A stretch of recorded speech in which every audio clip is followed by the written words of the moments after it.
Orang lain sholat aja berbuat keji dan munkar, itu sholat aja keji dan munkar, apalagi kalau nggak sholat. Ngerti maksud saya? Coba berpikiran positif ya, gitu. Jangan cari-cari alasan pembenaran. Jadi kalau kita hidupnya tidak menakjubkan, salah tempat, gitu aja. Mun pelit, kotor jiwa. Karena kekotoran jiwa itu akibat kemelekatan jiwa pada harta. Kalau dia tidak bisa melepaskan, itu tanda kalau melekatannya masih tinggi, itu ciri kotor jiwanya. Jadi sebetulnya latihan menyucikan jiwa dengan melepaskan kemelekatan pada uang, ujungnya akhlak. Nah yang kelima itu ilmu halimun. Tahu halimun? Halimun itu kabut, bukan ilmu supaya bisa menghilang. Buat apa?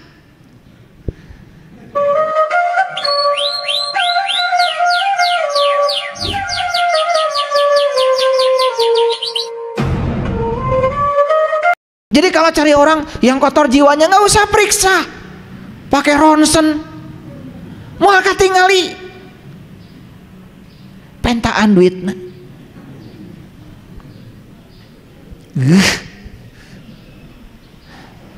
Mun pelit, kotor jiwanya. Karena kekotoran jiwa itu akibat kemelekatan jiwa pada harta. Kalau dia tidak bisa melepaskan, itu tanda kalau melekatannya masih tinggi, itu ciri kotor jiwanya. Jadi sebetulnya latihan menyucikan jiwa dengan melepaskan kemelekatan pada uang, ujungnya akhlak. Betul nggak?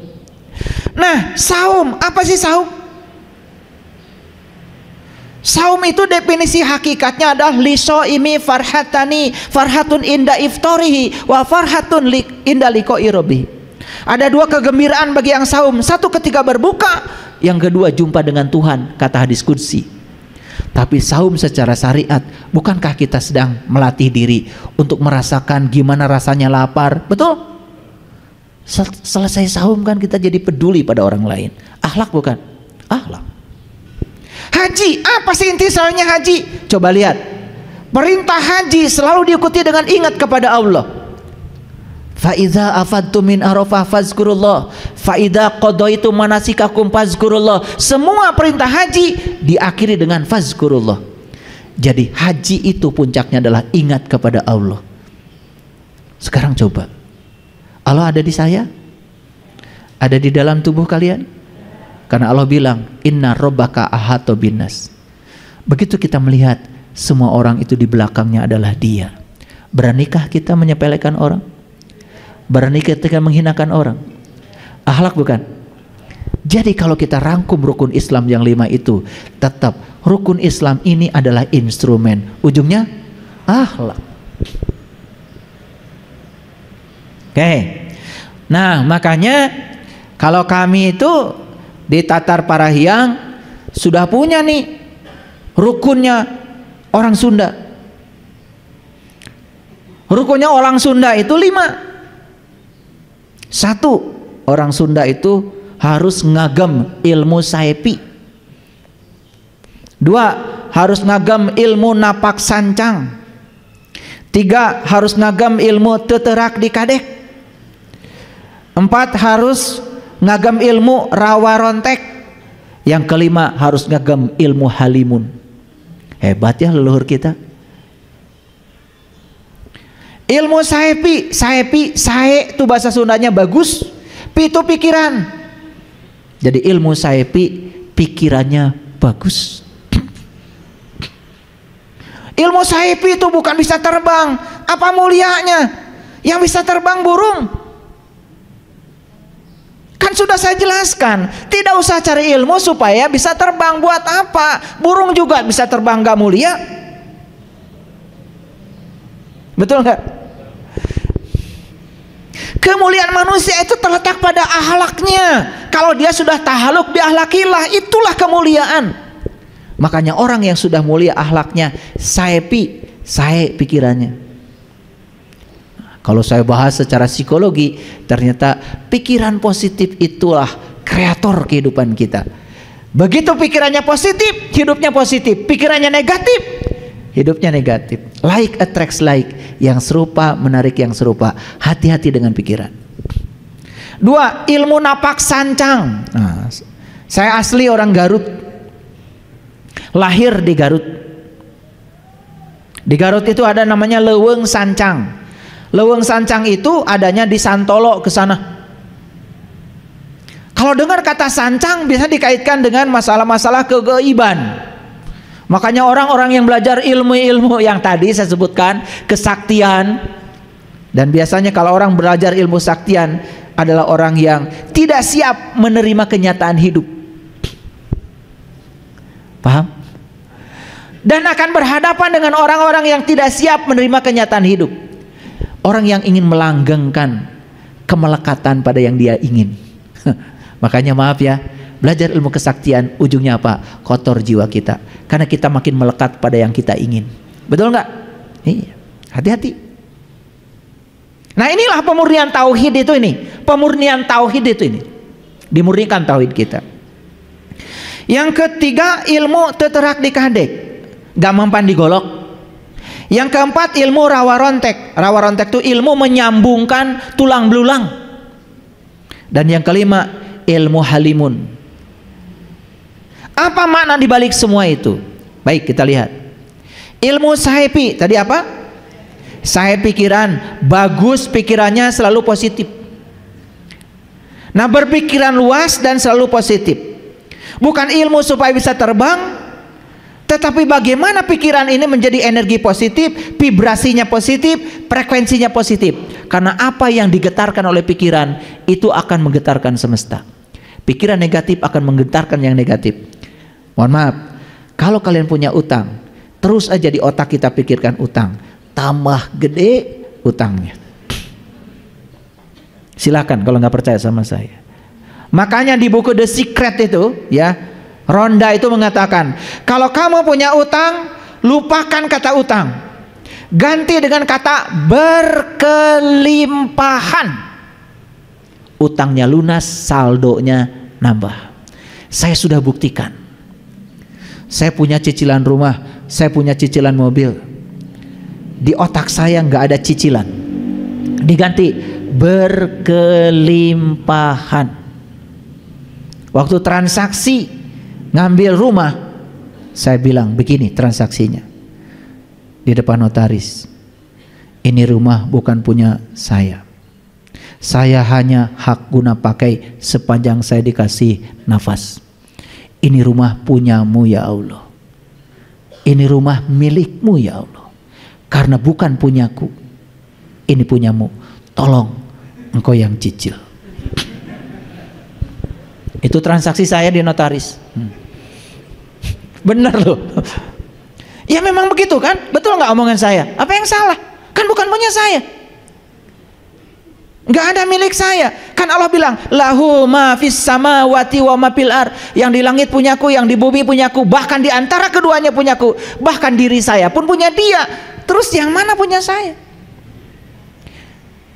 Awas kalau nyicil mobil diambil leasing karena kalian salah transaksi. Nanti ada bab khusus nih kalau ingin nyicil supaya gampang lunas. Nanti ada bab khusus bagus. Jangan sekarang. Kalau sudah masuk bab ini biasanya langsung mata terbelalak gitu ya. Saya tahu kalian cicilannya banyak, tapi nanti sebentar. Jadi ilmu sahepi itu akhlak bukan? Sakti enggak? Nih saya kasih tahu, semua orang yang pikirannya positif sakti, hidupnya menakjubkan. Jadi kalau kalian itu maaf ya, yang rada-rada besar itu timbangan badannya, begitu setiap makan takut gendut, semua makanan yang dimakan akan menjadikan tubuh tambah gendut. Karena kata gendut ada di pikiran. Like attracts like. Yang serupa menarik yang serupa. Jadi sebetulnya yang bikin gendut itu bukan makanan, pikiran. Sieun gendut. Makanya kalau sieun gendut, cai pun air pun bisa bikin gendut itu. Nih pikiran. Makanya kalau makan banyak, berpikir langsing aja. Aduh nggak percaya sama saya. Ini ilmu mahal ini, udah mahal ini, udah mulai mahal nih. Like attracts like, itu namanya hukum tarik menarik, yang serupa menarik yang serupa. Itu sebabnya kalau kalian sedang bangkrut, jangan banyak ngobrol tentang kebangkrutan, tambah riweuh. Kalian kalau bangkrut ngobrol dengan si ini tentang kebangkrutan, ngobrol sini kebangkrutan, ya sudah, diulang-ulang terus kebangkrutan, tambah menderita. Karena kita sedang membicarakan yang kita tidak suka. Coba bicarakan yang kita suka. Itu jadi doa. Kalau suamimu itu kurang baik, jangan dibicarakan ke si A, ke si B, ke si C. Masa nggak ada kebaikannya? Bicarakan kebaikannya. Saya yakin akan berubah tambah baik. Makin dibicarakan keburukannya, makin tambah buruk. Aneh kita itu, pengen pasangan kita tambah baik, tapi yang dibicarakan kemana-mana selalu keburukannya. Siap-siap keburukannya akan bertambah. Itu like attracts like. Itu hukum tarik menarik. Agak saintifik sedikit ya kuliahnya, gaul dikit. Paham sampai di sini? Jadi ilmu Saipi ngerti? Ya, itu. Tidak usah baca ini sekian ribu kali supaya kamu bisa terbang. Nggak perlu.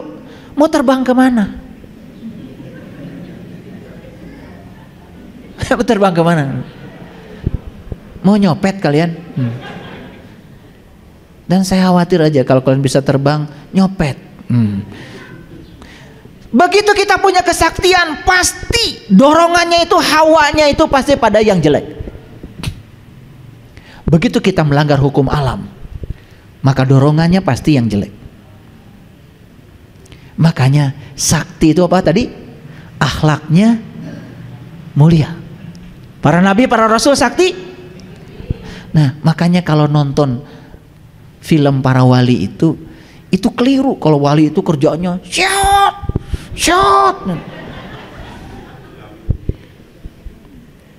Bukan. Para wali itu enggak begitu. Para sunan, para wali itu mengajarkan kesaktiannya dengan akhlak. Bukan itu. Kalian mau jadi burung? Apa mulianya? Berkesana burung biasa aja. Betul nggak? Ini supaya ngerti. Yang kedua, ilmu napak sancang. Sancang itu laut. Jadi bukan ilmu supaya bisa berjalan di atas air. Buat apa kalian belajar di air? Buat apa? Lauk kayak geleyengkan biasa.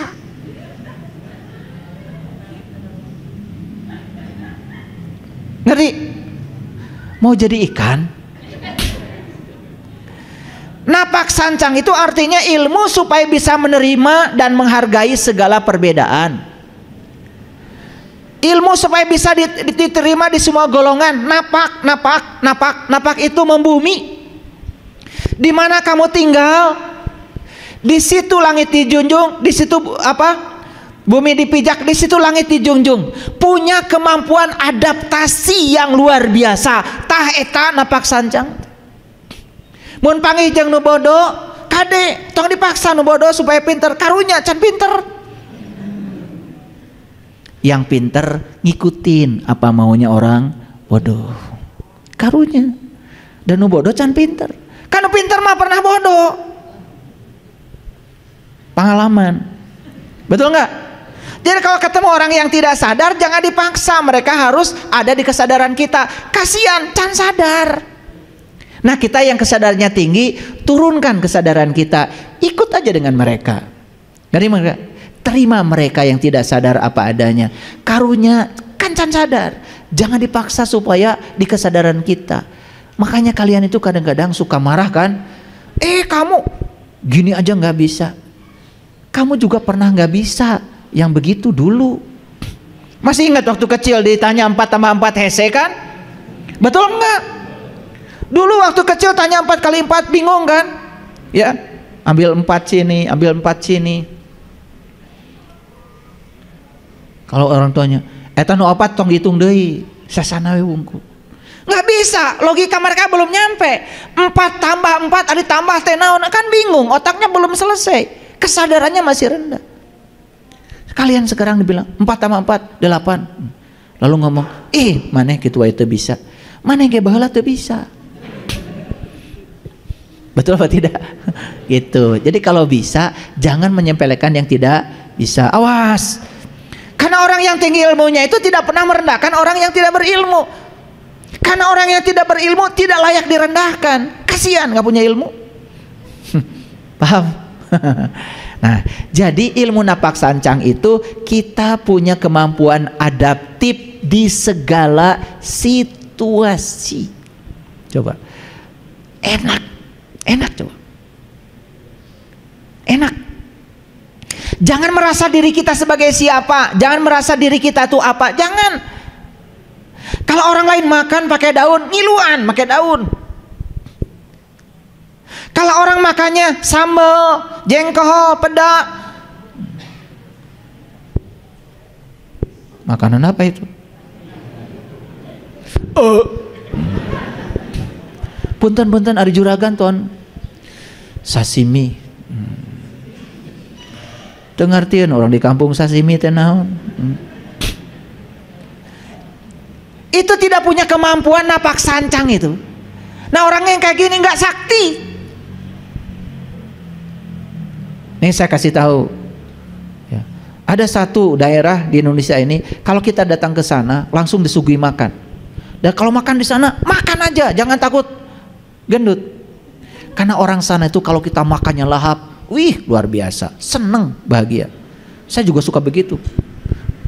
Di rumah saya nggak makan nasi, di situ saya makan nasi aja. Ya udah, saya pikirkan nasi sehat bagi tubuh saya. Padahal di rumah nggak makan nasi saya. Tapi di situ saya makan nasi. Piraku kudu, sorry. Saya, tidak punya ilmu napak sancang. Sakti nggak? Kalau kayak gitu, sobatnya banyak, kemana kalian pasti disuguhin. Resep nyuguhan si akang ieu mah. Mani lahap tuangna, anjing ka dieu deui nya, gratis deui pasti. Betul enggak? Iya, itu sakti kan? Waduh, sakti. Nah, itu sakti itu begitu. Bukan ada tumpeng di sana lagi hajatan, kumaha carana milihkeun tumpeng, udah pakai tuyul, pakai jin, kuntilanak pindah ke sini, itu enggak sakti. Ya, tolol itu. Yang sakti mah, assalamualaikum. Akang, asa kantos tepang, pura-pura, ya, gitu. Akrab. Mama, lingi, tuang, sakti itu. Itu namanya napak sancang tuh begitu. Ya. Saya heran banyak orang yang pergi ke sancang cari ilmu kesaktian. Saya aja orang sancang nggak nyari gitu. Saya pernah suatu saat udah ngobrol, Wihti mana pak? Namanya Wihti sancang. Wah cerita ini cerita itu, pura-pura nggak tahu aja. Udah habis tuh cerita bohongnya. Saya bilang, abdi mah asli pak di situ. Ngojai teu leuletik di sancang. Ternyata bohong. Ngom di lawang sancang 40 hari 40 malam, insya Allah tiris. Ya, bukan sakti. Paham ya maksud saya? Jangan percaya gitu-gitu. Itu bukan ilmu kesaktian. Sakti itu yang tadi, napak, sancang. Paham ya? Oke. Yang ketiga, ilmu teterak dikadek. Bukan gak mempan digolok, gak penting amat ilmu begitu. Buat apa? Buat apa? Jago-jagoan? Mau jadi preman? Kalau kalian baik, akhlaknya mulia, mana mungkin orang mau ngegolok kita? Betul nggak?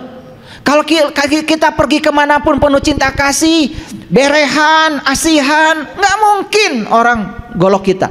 Nggak mungkin. Saya kasih tahu, saya jamin ya. Itu sudah hukum alam. Like attracts like. Semua sebab baik akibatnya akan baik. Ilmu teterak dikadek itu artinya adalah ilmu kuat pendirian. Sudah bisa menjadi diri sendiri. Itu teterak dikadek itu, menjadi diri sendiri. Kalian mah teu payaan, tersinggungan, baperan. Nah itu belum sakti tuh. Orang yang sudah sakti itu sudah menjadi diri sendiri, selesai dengan dirinya sendiri, gak ada lagi konflik. Ciri orang yang sudah menjadi diri sendiri itu ada 4. 1, Satu, sudah bisa menerima dirinya apa adanya. Dua, sudah bisa mengenal dirinya luar dalam. Sudah tahu diri. Yang ketiga, hidupnya sudah tidak menggunakan lagi perbandingan. Dia tidak pernah bandingkan dirinya dengan siapapun. Selesai. Yang keempat, sudah menemukan bakat ilahi yang ada dalam dirinya sebagai berkah. Dan siapapun yang sudah menemukan bakat ilahi pada dirinya, namanya personal genius zone, bahasa Inggrisnya PGZ, maka dia akan memiliki arti hidup. Jadi siapa orang yang punya arti hidup itu? Orang yang sudah menemukan bakatnya. Nih saya kasih tahu. Ya Allah, ternyata saya tuh jenius di bidang nyiksik bawang. Itu tuh jenius, karena tidak semua orang loh bisa nyiksik bawang. Baru sebentar nyiksik bawang, udah keluar air mata. Sedih kalau nyiksik bawang itu. Saya kalau motong-motong di bawah sedih. Kayak suka gini, istri saya nanya kenapa? Sedih. Tapi ada orang yang kuat matanya, motong-motong bawang berapa banyak pun nggak masalah. Oh, berarti dia jenius di bidang memotong bawang, bikin catering. Betul? Pindah tuh uang dari rekening orang ke rekening dia. Sakti nggak? Sakti. Sakti. Nih saya kasih tahu, kalian semua itu dari ujung sana sampai ujung sini, sebetulnya kalian tuh jenius di bidangnya.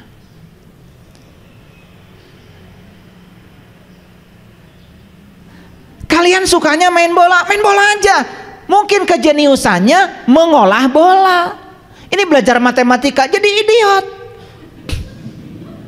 Ngerti maksud saya? Ikan jenius gak? Dalam bidang apa? Berenang. Ikan itu akan kelihatan idiot kalau disuruh manjat pohon. Siapa yang idiot? Yang nyuruh manjatnya. Ngerti maksud saya? Monyet jenius gak? Bidang apa? Manjat pohon. Monyet disuruh berenang, dimarah-marah. Kamu bodoh, gak bisa berenang. Yang nyuruh renang sama monyet itu lebih parah dari monyet itu. Betul nggak? Nih saya kasih tahu, anak kita jangan dibilang bodoh. Semua anak kita tuh jenius di bidangnya. Karena saya pastikan setiap orang yang datang ke dunia ini direncanakan Allah untuk tujuan Allah, dan setiap orang diberkahi bakat. Makanya tugas kalian orang tua itu jadi fasilitator agar anak menemukan bakatnya. Begitu dia ketemu bakatnya, luar biasa. Yang bakat masak, jangan suruh belajar matematika di dapur. Nanti jenius, dia punya perusahaan catering. Ngerti maksud saya? Tapi yang jenius matematika jangan suruh ke dapur.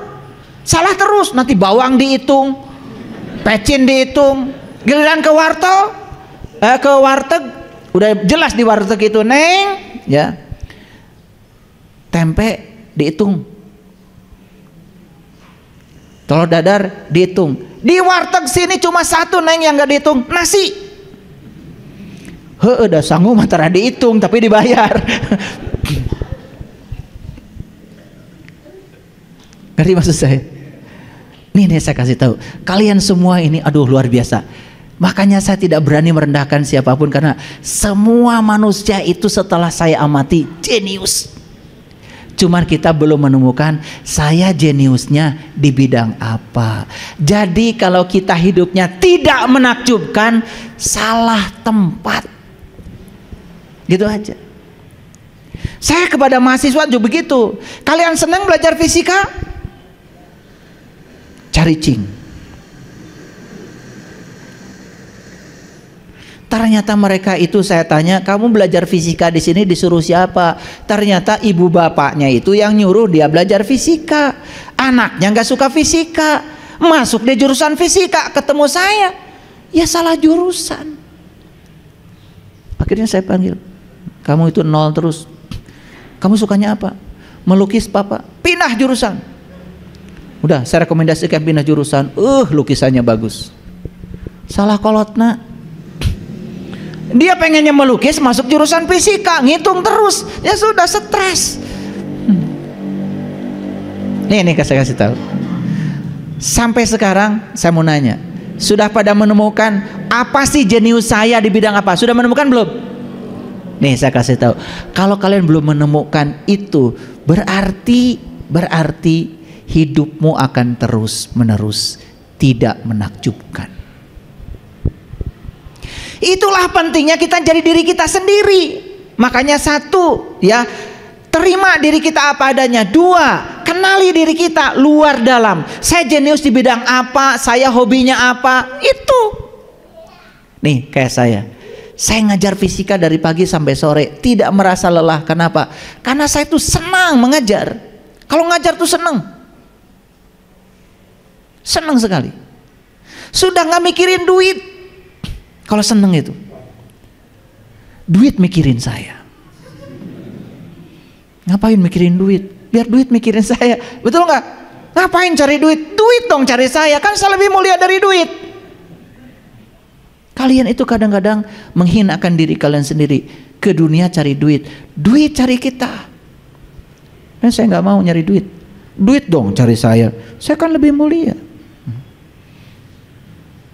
Ini ngerti maksud saya? Ini udah ilmu tingkat tinggi nih ya, jangan salah paham. Yang ketiga, jangan bandingkan diri kita dengan siapapun, karena kita ini oleh Allah direncanakan untuk tujuan yang berbeda. Banget orang wenges beda. Yang keempat, temukan bakatmu. Nih Kang Dadan ini ya, kalau edit video, selesai ini edit, ayah selesai. Ciptakan lagu. Beliau tuh menciptakan lagu, gak pakai ditulis dulu, kasih gitar langsung centreng. Kang Dan itu lagu neme pak dikarang didinya. Jenius di bidangnya. Makanya kalau nyanyi bahagia. Kalian yang tidak jenius nyanyi, coba suruh manggung ke depan, bergetar. Betul nggak? Itu. Ada orang yang tidak jenius bicara di depan publik. 2-3 orang aja di depan dia udah bergetar, pipis. Nggak jenius, dipaksa harus gitu, nggak boleh. Nih, saya kasih tahu, kalian jenius di bidang apa? Nih, yang jenius dagang, nggak usah kuliah. Atau kuliah di tempat yang mengembangkan bisnis dia supaya lebih modern. Nih anak-anak tanya, ingin jadi apa? Jangan sudah dimasuki oleh otak kita, nanti jadi dokter jadi insinyur. Dari kecil kan gitu aja, betul nggak? Yang jadi dokter tuh Susan, ya kan? Paham sampai sini? Ilmu teterak di kadek itu adalah ilmu supaya kita punya pendirian, gak jadi orang lain. Selama ini kita ini jadi orang lain, sering berubah dengan apa kata orang tentang kita. Makanya kita tidak jadi diri kita sendiri. Hati-hati itu. Begitu kita tidak jadi diri kita sendiri, kita tidak akan menemukan bakat apa yang ada pada diri saya. Akibatnya apa? Kita kehilangan berkah dalam hidup. Karena apa? Tuh bisa ngojai, jika monyet dipaksa ngojai. Begitu kita berenang, idiot. Jadi jangan semua orang harus belajar matematika, harus pinter fisika, pinter kimia, nggak mesti. Ada anak yang jeniusnya bidang bahasa, sekolahkan di bahasa. Dia lemah dalam matematika, jangan dipaksa, kasihan. Apalagi dibentak-bentak, dibilang idiot, dibilang bodoh, itu yang ngajarnya yang salah. Makanya sekolah itu sebetulnya bukan untuk membuat anak jadi pinter, bukan. Sekolah itu supaya anak kita menemukan dirinya sendiri. Tapi guru banyak yang gak ngerti, dipaksa semua kudu bisa juga manehna.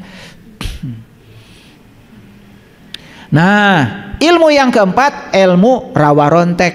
Bukan ilmu ketika digolok tidak bisa digolok bisa bersambung lagi, ditebas patah nyambung deui, ditebas patah, bukan, gak penting ilmu gitu. Ilmu yang paling penting adalah ilmu agar kita bisa menyambungkan silaturahim yang terputus. ilmu supaya bisa mengharmoniskan pemikiran yang berbeda, ilmu supaya bisa melawan kejahatan dengan kebaikan. Ini yang disebut dengan kesaktian. Coba kalau kalian bisa menghubungkan yang berantem tidak berantem lagi, bisa menghubungkan yang putus silaturahim akrab lagi, ini sakti. Ini namanya tahalluk bi akhlakillah. Ini yang disebut dengan ma'rifatul akhlak. Makanya banyak yang datang ke saya ingin belajar itu, belajar ini. Dikiranya saya itu sakti mandraguna gitu, bisa. Saya nggak ngajar. Nah, yang kelima itu ilmu halimun. Tahu halimun? Halimun itu kabut. Bukan ilmu supaya bisa menghilang. Buat apa? Hari mana ngalengit rekaman? Itu ada itu ya, orang mengajarkan ya kepada saya dulu dalam pencarian saya. Wirid ini, wirid ini, wirid ini supaya encep teh biasa ngalengit. Hoream saya mah ngalengit. Rek naon? Rek ngalengit ka mana? Betul nggak? Itu geus puguh urang diayakeun ku Allah di dia teh supaya aya, lain supaya ngalengit. Iya madar diajar ilmu supaya bisa ngalengit. Disebut ilmu halimun. Mun bisa ngalengit cenah sakti. Ya Allah, orang yang bisa menghilang pasti sudah punya niat jahat. Nah, orang baik mata sieun ku naon? Betul nggak? Iya, cari cing di dia. Nah, sieun ku naon? Jadi yang namanya ilmu halimun itu sebetulnya ilmu supaya bisa bersembunyi di tempat terang. Ilmunya banyak tapi nggak sombong, biasa aja tawadu. Hartanya banyak, mobilnya banyak, gak pameran. Bajunya biasa, orang lain lihat dia biasa aja. Itu ilmu halimun, sakti. Jadi sekarang ngerti ya ilmu halimun. Ilmu supaya kita bisa tawadu, rendah hati. Tidak usah menunjukkan kita ini siapa, karena memang kita ini tidak bisa apa-apa, tidak punya apa-apa, tidak tahu apa-apa, bahkan diri kita ini bukan siapa-siapa. Terus mau apa? Nyumput di necang, nyumput di necang, bersembunyi di tempat terang. Sama seperti orang lain. Sampai orang lain tidak tahu. Coba ada orang kaya raya tapi hidupnya biasa, sederhana. Dia juga nyahan, asihan, dedehan, ulasan. Pergi kemana tuh biasa aja, tidak menunjukkan diri sebagai siapa. Disegani nggak? Dihormati nggak? Sakti. Tebogana naon tapi gaya.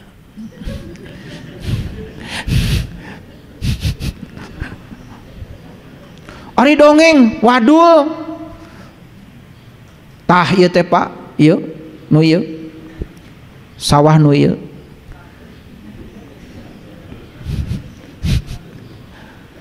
Ieu teh nu Pak Haji ieu, sawah ieu nu Pak Haji. Ai nu maneh mana? Itu nu abdi mah Pak. Nu teu kadeuleu. Da sawana satungtung deuleu, nu maneh mana? Tah eta nu teu kadeuleu. Aduh. Maaf ya, saya bergurau dari tadi. Jadi ternyata ilmu kesaktian yang sebenarnya adalah ilmu akhlak. Jadi stop belajar agama pengen ini pengen itu. Belajar agama pengen menaklukkan Allah, supaya Allah itu bisa ditaklukkan oleh saya. Semua doa saya dikabul sama Allah. Wah, biar Allah bertekuk lutut di hadapan saya. Bingung Allah. Ya nu pangeran teh mana cek Allah teh. Nu pangeran teh mana cek Allah teh. Yuk atuh kalau kita hamba Allah mah berserah diri aja kepada Allah. Gusti abdi mah teu langkung Gusti. Ada abdi mau masuk ke darwayang dikaluarkeun tina kotak, mangga kumaha Gusti. Dilebetkeun kana kotak, mangga kumaha Gusti. Kalau kita sudah begitu hidup tanpa penghakiman, hadir di sini saat ini sekarang, menikmati setiap momen apa adanya tanpa ada benar salah baik buruk, kita bisa menerima setiap keadaan dan peristiwa apa adanya. Sakti mandraguna. Paham sekarang? Ya, dah. Yang masih rajin berkesana cari ilmu-ilmu kesaktian, geus cicing Paham ya? Oke. Itu ya para sahabatku semuanya, hari ini kita sudah menuntaskan satu episode kuliah kita, Ma'rifat Akhlak. Kenali Allah, cara berbuatnya seperti apa, cara berbuat baiknya seperti apa, supaya kita bisa meniru perbuatan baik kita seperti Allah melakukannya. Wa ahsin kama ahsanallahu ilaika. Shadaqallahul adzim. Barakallahu li wa lakum. Assalamualaikum warahmatullahi wabarakatuh.